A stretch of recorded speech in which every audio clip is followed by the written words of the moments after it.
Hey, it's that Deadeye guy. Let's talk about OrbusVR.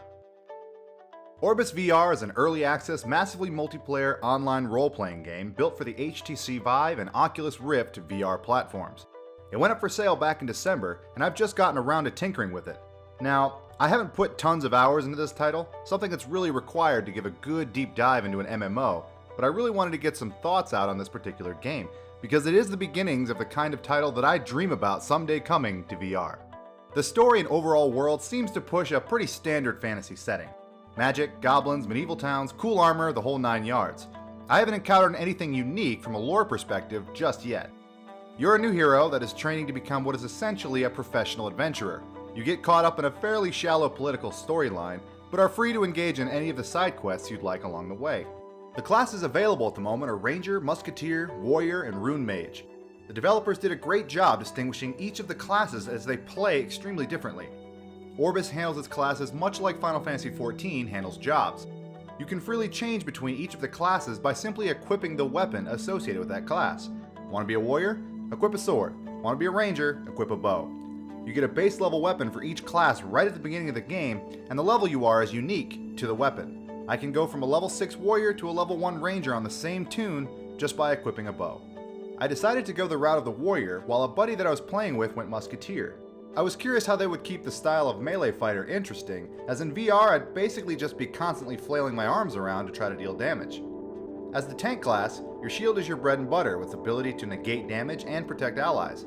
It does have a limit though, so you can't just stand there and bulwark against damage indefinitely. Warriors get 2 different shields. One is a smaller buckler style that allows you to deal more damage with your sword, and the other is more of a kite shield that can handle a lot more punishment but reduces your overall damage output. To keep combat just as interesting as the DPS classes, warriors can perform combos with their swings. Different combos will have different effects on top of dealing bonus damage. You can taunt creatures, hamstring them to reduce their movement speed, as well as give them a bleed that drains their health over time. As part of your kit, you get a horn that forces all mobs around you to attack you. The shield can be used as a stun with a shield bash, and the warrior's ultimate ability instantly restores the shield to maximum durability, gives you an armor boost, and taunts everything in the area. Quite a lifesaver in dire situations.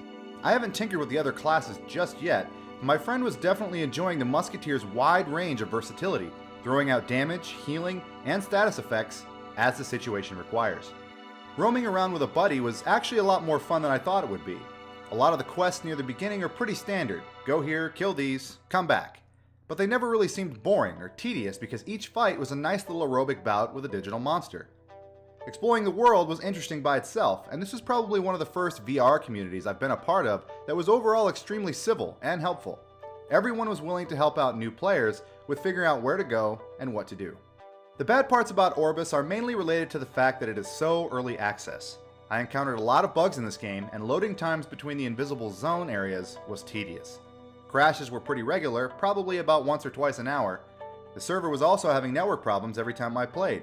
When I swung my sword, it would sometimes take up to a solid second for it to actually register on the monster, or sometimes it wouldn't register at all. This can get pretty frustrating when you're trying to put together combinations in the middle of a battle. I'm sure these kinds of issues will be addressed during the early access process. While the environments are generally pretty appealing, and a lot of the monsters are nice to look at, there are quite a few in-game models that are, well... Oh my god! This is supposed to be a sheep? That's What is this? What had Goth wrought? Oh, it dies immediately. So fast. Do we get credit? Hold on, there's no way we get credit for that. They're so weak. No, we absolutely do. Yeah. What? Oh, we're not even grouped up. Hold on. What is this? That is not a sheep! The player models are a problem for me. I know that it's a small development team, and I know it's hard to create detailed models that work in VR and allow for players to create a personalized version of their ideal fantasy character, but what is in Orbus right now is extremely basic, and just isn't going to cut it. I hope this is something that will be revamped long before the game exits early access. The list of armor and weaponry is also pretty small, and you can't purchase any gear from stores. Anyone who's experienced with MMOs knows that one of the things that keeps player retention high is sweet loot. It doesn't look like Orbus has a whole lot of that at the moment. That is going to need to be a focus moving forward.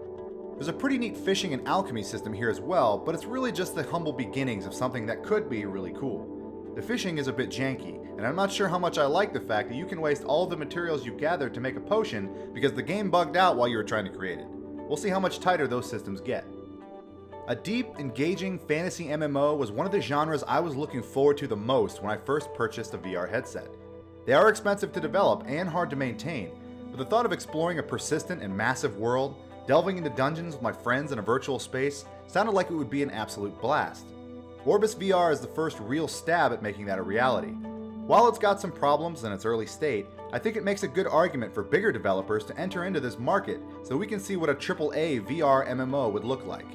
In the meantime, OrbusVR is an entertaining experience, especially if you've got a buddy or two who also have a VR headset and can join you on your adventures. There's no subscription fee, so a flat purchase of the game grants you access to all of the content. I'd recommend any fan of the genre give it a try. What do you think of OrbusVR? Will it be the flagship VR MMO, or will another developer swoop in to steal that crown? Let me know down below or over on Twitter.